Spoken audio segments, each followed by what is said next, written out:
धीरे धीरे कदमों से चलती हुई शारदा जी अपने घर की तरफ बढ़ रही थी।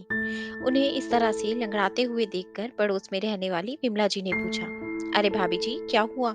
लगता है आपके घुटनों में दर्द कुछ ज्यादा ही हो रहा है। हाँ बहन जी, बुढ़ापे का शरीर है, दर्द तो चलता ही रहता है। दवाइयाँ लानी थी इसीलिए निकल कर गई थी, वरना घर पर आराम ही कर रही थी। शारदा जी बोली, तो आप अकेले क्यों गई थी दवाई लेने? विवेक को ले जाती। विमला जी की बात सुनकर शारदा जी चुप हो गई।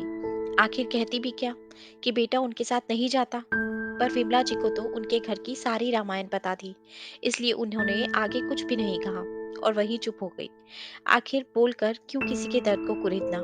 शारदा जी वैसे ही लकड़ाते हुए अपने घर की तरफ बढ़ गई। शारदा जी जैसे ही घर में घुसी तो देखा उनके कमरे का सामान ऊपर वाले कमरे में शिफ्ट हो रहा था। एक पल के लिए तो वो सोच में पड़ गई और फिर बोली, अरे, मेरा सामान ऊपर कहाँ लेकर जा रहे हो? मेरा कमरा तो नीचे है। है नहीं था मम्मी जी, हमें उस कमरे की बहुत जरूरत है, इस वजह से आपका कमरा ऊपर शिफ्ट कर रहे हैं। शारदा जी की बहू ने जवाब दिया, पर बहू, मेरे घुटनों में दर्द रहता है, मैं बार बार ऊपर नीचे सीढ़ियां नहीं चढ़ सकती। शारदा जी बोली, मम्मी जी, बाहर घूमकर आने में आपके घुटनों में कोई दर्द नहीं होता, पर ऊपर नीचे होने में दर्द होता है। ये सब बहाने हैं, रहने दीजिए, आपको ऊपर वाले कमरे में ही जाना पड़ेगा। बहू ने लगभग चिल्लाते हुए कहा, पर बहू, मैं घूमने नहीं गई थी, मेरी दवाइयाँ खत्म हो गई थी, मैं तो अपने घुटनों के लिए दवाई लेने गई थी। देखिए मम्मी जी, मेरी बहन आ रही है पढ़ाई करने के लिए, पूरे 2 साल का कोर्स है, तो 2 साल तक यही रहेगी और उसे कमरे की जरूरत पड़ेगी, इसलिए आपका कमरा खाली कर रहे हैं। बहू ने साफ शब्दों में कह दिया। अरे, तो उसे ऊपर वाला कमरा दे दो, वो तो जवान है, आराम से ऊपर रह सकती है, मैं मना थोड़ी ना कर रही हूँ। शारदा जी बोली, मेरी बहन उस छोटे से कमरे में रहेगी? मायके में मेरी भी कोई इज्जत है, और आप मुझे मना करने वाली होती कौन है? हमारा घर है, घर का खर्चा हम उठा रहे हैं, तो हमारा डिसीजन है कि हम किसे कहाँ रखेंगे। और अगर आपको ऊपर वाले कमरे में इतनी ही दिक्कत है तो आप बाहर वाले कमरे में रह लीजिए, हमें कोई एतराज नहीं है। बहू ने बड़ी बेरुखी के साथ कहा। सुनकर शारदा जी की आंखों में आंसू आ गए। बेटा विवेक सामने ही था, लेकिन गूंगा बहरा बनकर तमाशा देख रहा था। एक बार भी उसने अपनी पत्नी को नहीं टोका। और बाहर वाला कमरा, वो तो स्टोर रूम है, मतलब अब शारदा जी की ये हैसियत रह गई है। बहू कबाड़ की तरह शारदा जी को स्टोर रूम में रहने के लिए कह रही थी, और नालायक बेटा सामने खड़ा था, लेकिन वो कुछ भी नहीं कह रहा था। जब से शारदा जी के पति इस दुनिया से गए हैं, तब से बेटा बहू घर के मालिक बन गए हैं। माना कि घर में खर्चा करते हैं, पर इसका मतलब ये नहीं है कि माँ के स्वाभिमान को ही कुचल दें, जबकि मकान अभी भी शारदा जी के ही नाम था।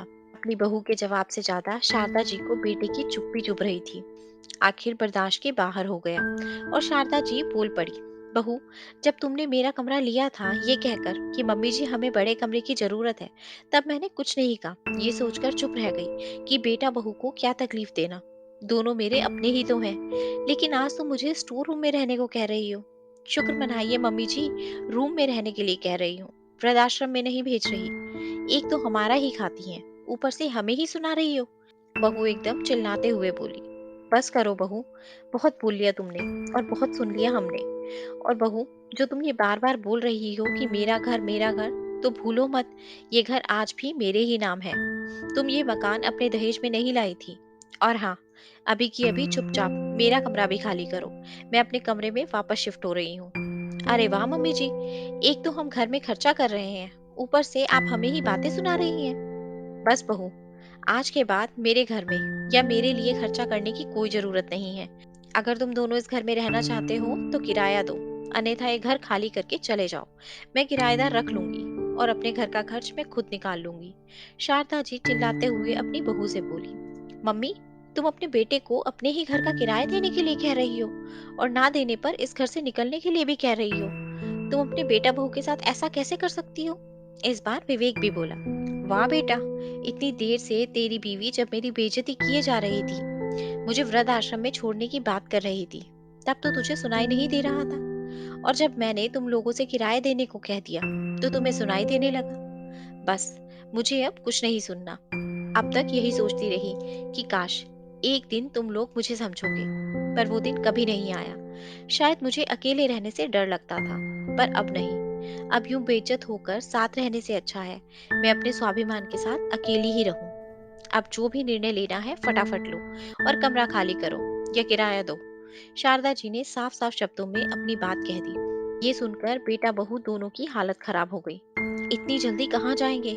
दोनों ने माँ के पैर पकड़ लिए और बोले, हमें माफ कर दो मम्मी, प्लीज हमारे साथ ऐसा मत करो।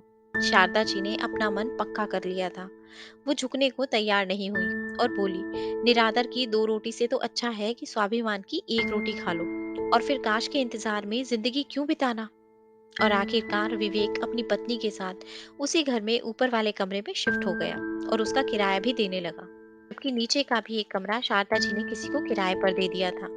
और रही बात बहू की बहन की, तो वो हॉस्टल में रहकर अपनी पढ़ाई कर रही थी। अब शारदा जी अपने घर में इज्जत से रहती हैं और बेटा बहू अब उन्हें किसी तरह से कोई ताना नहीं देते। दोस्तों, आशा करती हूँ आपको ये कहानी अच्छी लगी होगी और जरूर कुछ नया सीखने को मिला होगा।